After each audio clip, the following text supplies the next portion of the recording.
Mercy Sunot na vocalist ng bandang Aegis, pumanaw na.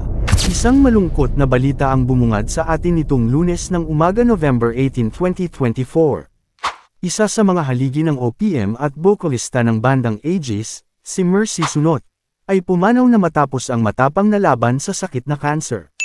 Ayon sa opisyal na pahayag ng banda, si Mercy ay nagbigay ng aliw, inspirasyon, at lakas sa napakaraming tao sa pamamagitan ng kanyang musika. Sa pahayag ng Aegis Band, sinabi nilang, "It is with heavy hearts that we share the news of the passing of Mercy, one of the beloved vocalists of Aegis Band. She bravely fought her battle with cancer but has now found peace and rest." Ang tinig ni Mercy ay hindi lamang naging bahagi ng ating mga alaala kundi naging simbolo rin ng pag-asa at tibay ng loob.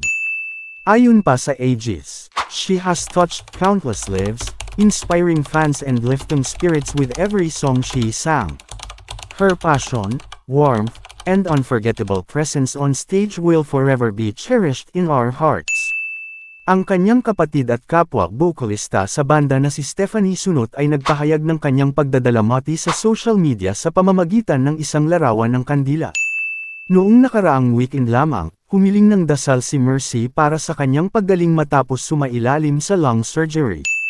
Si Mercy ay kasama ng kanyang mga kapatid na sina Juliet at Stephanie sa Aegis. Sila ang bumuo ng banda na naghatid sa atin ng mga walang kamatayang awitin gaya ng Sinta, Luha, at Basang-basa sa ulan.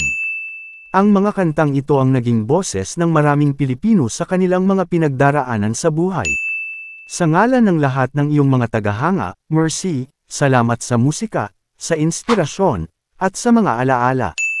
Ang iyong init at talento ay mananatili sa aming mga puso magpakailanman.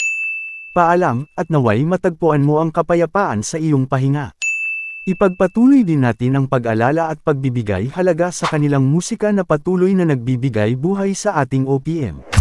Maraming salamat sa panunood, at huwag kalimutang mag-subscribe para sa mga balita at kwentong tulad nito. Hanggang sa muli.